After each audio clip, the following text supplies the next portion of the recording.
सदर मुमलिकत आरिफ अलवी ने कहा है कि इंतखाबात शायद मौजूदा बहरानों से निकलने का बेहतर हल है। स्टेक होल्डर से बातचीत कर सकता हूँ, इसके लिए मेरे दरवाजे खुले हैं। इस हवाले से बेहतरी भी हुई है। कुछ ले और देकर ये मामला निपटाना चाहिए। 1-2 महीने इधर उधर कर लेने में हर्ज नहीं। वो दुनिया का इमरान खान के साथ में गुफ्तगू कर रहे थे। आर्मी चीफ की एक्सटेंशन के हवाले से सवाल पर सदर का कहना था, अच्छे मैंडेट के साथ सारे फैसले हों तो अच्छा है। बहरान to manage is the intellectual political बहरान। इंतखाबात शायद एक बेहतर हल है इन बहरानों से निकलने का। कौम को भी क्लियर लीडरशिप चाहिए। कॉन्स्टिट्यूशनल हेड ऑफ स्टेट हूँ मैं, तो लिहाजा मैं लोगों के साथ जो स्टेक होल्डर्स हैं उनके साथ गुफ्तगू करके और उनके सामने बातचीत रख सकता हूँ और रखता रहा हूँ। मगर खाका जो है ना, वो सब मिलकर किसी चीज़ पर इत्तेफाक करेंगे। मुझे इस बात का भी डर है कि कहीं माशी बहरान इस लेवल पर ना चला जाए कि लोग ऑन द स्ट्रीट्स आएँ और फिर पाकिस्तान की हुकूमत को मुख्तलिफ कॉम्प्रोमाइज़ करने पड़े। आपस में गुफ्तगू होना, आपस में कोई मोडालिटी तय हो जाना, इसके लिए मेरे दरवाजे भी खुले हैं और मैं समझता हूँ कि कौम के अंदर इत्तेफाक का रास्ता यही है। कुछ गिव एंड टेक कर चंद महीने इधर चंद महीने उधर करके इस मामले को निपटाना चाहिए। कुछ बेहतरी हो गई है, मगर जब रंजिशें दूर ले जाती हैं तो करीब आने में भी टाइम लगता है। अपनी कोशिशें जारी रखे हुए हूँ, मगर उसका इजहार ज़्यादा नहीं कर सकता। नए प्राइम मिनिस्टर आए हैं, उनके साथ भी मेरी हैं। सारे स्टेक होल्डर्स कहीं ना कहीं कुछ कोशिश कर रहे हैं, तो मैं बड़ा ऑप्टिमिस्टिक हूँ। लीडरशिप पर भरोसा है कि इसमें से वो रास्ता निकालेंगे, क्योंकि पूरी कौम मुंतज़िर है इस बात की कि कम से कम कोई अरेंजमेंट, कोई अग्रीमेंट आपस में हो जाए। वज़ीर-ए-आज़म शहबाज शरीफ ने कहा है कि इक़्तिदार संभाला तो सर मुंडवाते ही औले पड़ गए। इधर देखते हैं तो कर्जा, उधर देखते हैं तो कर्जा। साबित हुकूमत मईशत को तबाही के धाने पर छोड़कर गई। IMF ने नाक से लकीरें निकलवा दी। किसी दोस्त मुल्क के पास भी जाएं तो वो कहते हैं मांगने आए हैं। वो इस्लामाबाद में तकरीब से खिताब कर रहे थे। हुकूमत संभाली तो जिसे कहते हैं कि सर मुंडाते ओले पड़े। पाकिस्तान खुदा न खास्ता तकरीबन माशी डिफॉल्ट के दहाने जा पहुंचा था। महंगाई अपने अरूज पे है। वो जो IMF के साथ एक मुआहदा हुआ था, उसकी पासदारी नहीं की गई थी और उसको बुरी तरह उसकी धज्जियां बखेरी गई थी। तो IMF ने हमें आड़े हाथों लिया और नाक से लकीरें निकलवाई। वो शराइत जो पिछली हुकूमत ने तय की थी, न सिर्फ उनको बल्कि उन शराइत को ऑटो पे लगाया। ज़रूर मुल्क में एक ऐसा वक्त आया कि नज़रिया ज़रूरत भी यहाँ पर दरियाफ्त किया गया। इधर देखते हैं तो कर्जा, इधर देखते हैं तो कर्जा, उधर देखते हैं कर्जा, पीछे देखते हैं कर्जा। आज हम किसी दोस्त मुल्क में जाते हैं तो वो कहते हैं ये आए हैं मांगने के लिए। टेलीफोन किसी को करते हैं तो वो समझते हैं ये मांगेंगे हमसे। पंजाब हुकूमत का डिजास्टर मैनेजमेंट और सैलाब से मुतासरा इलाकों में बहाली के लिए नई गाड़ियां खरीदने का फैसला। वज़ीर आला चौधरी परवेज़ इलाही ने कहा कि 2004 में लाई एम्बुलेंसेज अब तक चल रही हैं। इसके अलावा इमदादी सरगर्मियों के लिए गाड़ियां लाई जाएंगी। वो दुनिया न्यूज़ के प्रोग्राम ऑन दी फ्रंट में गुफ्तगू कर रहे थे। में मैंने जो गाड़ियां ली थी, शहबाज शरीफ ने अपने ये 22 साल के बाद भी वो गाड़ियां अब बिल्कुल खत्म हो गए, वो खड़ी हैं। अब मुझे बताएं कि एम्बुलेंसेज की गाड़ियां मैंने ली हैं खुद अब, और जो गाड़ियां पेट्रोलिंग पोस्टों की हैं वो मैंने खुद ली हैं। वहां तक पहुंचने के लिए सेक्रेटरीज कैसे जाते, बसों पे जाके जहां वहां जब सैलाब आता है, यहाँ जहां आफत आती है वो काम कर रहे हैं। काम रुक गए थे हमारी तो पेट्रोलिंग पोस्टों की जो गाड़ियां, पुलिस को गाड़ियां मैंने अब लेके दी है। वज़ीर-ए-आज़म शहबाज शरीफ ने सैलाब मुतासरीन से अगस्त और सितंबर के बिजली बिल ना लेने का ऐलान कर दिया। पूरे मुल्क में भी माह सितंबर के दौरान 300 यूनिट तक इस्तेमाल करने वालों से फ्यूल एडजस्टमेंट चार्जेस नहीं लिए जाएंगे। शहबाज शरीफ कहते हैं सैलाब की तबाही बहुत ज़्यादा है, महदूद हुकूमती वसाइल में जो कुछ मुमकिन है वो कर रहे हैं। ये वक्त सियासत का नहीं, हम वतनों की मदद करने का है। वज़ीर-ए-आज़म ने वबाई अमराज कंट्रोल करने के लिए आवाम को मिनरल वाटर फराहम करने का हुक्म भी दे दिया। तबाही है।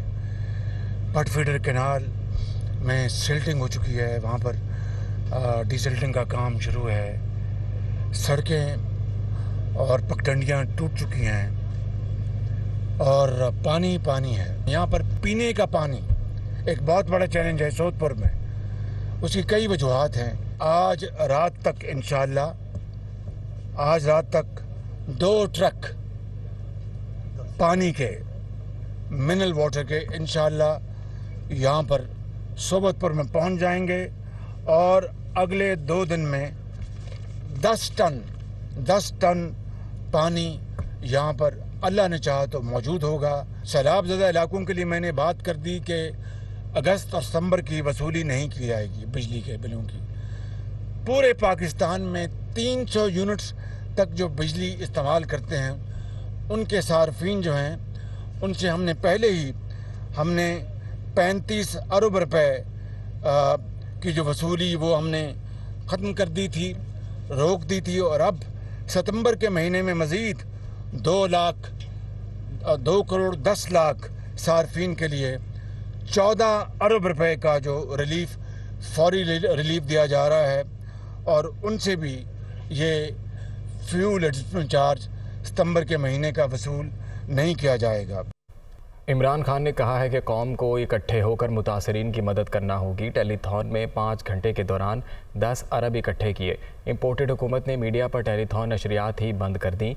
बड़े मुजरिमों को सिर्फ एक खौफ है कि कुर्सी ना चली जाए। वफाकी हुकूमत इंडस हाईवे को पहले बहाल करे। राइट बैंक कैनाल अगर मुकम्मल हो जाती तो सिंध के लोगों को मुश्किलात का सामना ना करना पड़ता। वज़ीर आला पंजाब तौसा को डिस्ट्रिक्ट बनाएं। डीजी खान तौसा, डीआई खान, जो तबाही कोई सुलेमान से आई, बहुत बड़ा इम्तिहान है हमारे मुल्क के लिए। इसके लिए सारी कौम को मिलके एक दूसरे की मदद करनी पड़ेगी। मैंने पैसे इकट्ठे किए और मैं आज बड़े फख्र से अपने पाकिस्तानियों के ऊपर फख्र करते हुए कहता हूँ, 5 घंटे में 10 अरब रुपया पाकिस्तानियों ने इकट्ठा करके मुझे दिया टेलीथॉन में। इतने थोड़े वक्त पे मेरी कौम ने इतना ज्यादा पैसा नहीं दिया। इसका मतलब कि सारी कौम को फिक्र है। मुझे सिर्फ एक अफसोस है कि पैसे इकट्ठे कर रहा हूं मैं और ये जो इम्पोर्टेड हुकूमत उससे खौफजदा होके इन्होंने केबल टेलीविजन के ऊपर टेलीथॉन की नशरियात ही बंद कर दी। मुल्क में जमा किए हुए, इकट्ठे हुए मुल्क के बड़े बड़े मुजरिम, उनको सिर्फ खौफ है कि उनकी कुर्सी ना चली जाए और उनकी करप्शन ना पकड़ी जाए। उनको कोई मुल्क की फिक्र नहीं है। मैं और मेरी सारी टीम, जो 2 हमारी हुकूमतें हैं, पंजाब की और पख्तूनख्वा की, हम पूरी कोशिश करेंगे अपनी कि जो भी नुकसानात हुए हम हर तरह उनकी मदद करेंगे। फेडरल गवर्नमेंट को बहुत जरूरी है कि इंडस हाईवे को, मैं ये चाहता हूं कि वो ड्यूल कैरेज वे जल्दी से जल्दी रिस्टोर करें। जो कैनाल इरिगेशन है, जो नहरें टूट गई हैं, तो ये फौरी तौर के ऊपर जो वो सिस्टम है उसको रिहेबिलिटेट किया जाए। सिंध हुकूमत को एक पैगाम देना चाहता कि अगर दरियाए सिंध के साथ जो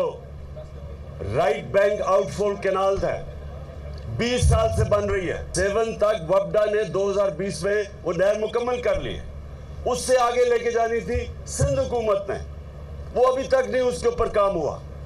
अगर वो राइट बैंक आउटफॉल कैनाल काम कर रही होती तो ये इतनी तबाही ना आती सिंध के अंदर। और सीएम पंजाब को रिक्वेस्ट करूंगा कि इसको फौरी तौर पे तौसा को एक डिस्ट्रिक्ट अनाउंस करे। अफसोसनाक खबर है कि साबिक आईसीसी अंपायर असद राउफ हरकत क़ल्ब बंद होने से इंतकाल कर गए। असद राउफ के भाई ताहिर ने उनके इंतकाल की तस्दीक की। First class cricketer Asad Rauf ICC के टॉप एम्पायर रहे। असद राउफ की नमाज जनाजा का ऐलान बाद में किया जाएगा। अफसोसनाक खबर आप तक पहुँचाएँ कि साबिक आईसीसी अंपायर असद राउफ हरकत क़ल्ब बंद होने से जान की बाजी हार गए। वो इंतकाल कर गए हैं। असद राउफ के भाई ताहिर ने उनके इंतकाल की तस्दीक की है। First class cricketer Asad Rauf ICC के टॉप एम्पायर भी रहे हैं। असद राउफ की नमाज जनाजा का ऐलान बाद में किया जाएगा। साबिक आईसीसी अंपायर असद राउफ हरकत क़ल्ब बंद होने से इंतकाल कर गए। खबरों का सिलसिला आगे बढ़ाते हैं। रहनुमा एमक्यूएम और वफाकी वज़ीर फैसल सब्ज़वारी का कहना है कि 24 घंटे में मुत्तहिदा के 3 लापता कारकुनों की लाशें अंदरूने सिंध से मिली हैं। ये ना सिर्फ सूबाई बल्कि वफाकी हुकूमत के लिए भी सवालिया निशान है। जिन कारकुनों की लाशें मिली ये भी पाकिस्तान के ही शहरी थे। इनकी दादरसी करना सिर्फ एमक्यूएम का काम नहीं। वो कराची में मीडिया से गुफ्तगू कर रहे थे। एमक्यूएम के 3 कारकुनान जो कि 2016 और 2017 से लापता थे, उनकी लाशें अंदरूनी सिंध के मुख्तलिफ अजला से मिली हैं। जो कल से लेकर आज तक जुल्म हुआ है, यह जुल्म माज़ी करीब में नहीं हुआ। यह जुल्म सवालिया निशान है सूबाई हुकूमत पर, और बावजूद इसके कि मैं वफाकी वजीर हूं, यह मुझे कहने में कोई आर नहीं है कि वफाकी हुकूमत और उसकी संजीदगी पर सवालिया निशान। 3 लापता सियासी कारकुनान की तशद्दुद ज़दा, कम से कम 2 की तशद्दुद ज़दा लाशें हमने देखी हैं। तीसरी की अभी तक इल्म नहीं, तस्वीर आएंगी तो पता चलेगा। क्या ये पाकिस्तान के शहरी नहीं थे? क्या इनके लवाहिकीन पाकिस्तान के शहरी नहीं है? क्या इनकी दाद रसी करना सिर्फ एमक्यूएम का काम है? क्या इनके लिए आवाज बुलंद करना सिर्फ एमक्यूएम का काम है?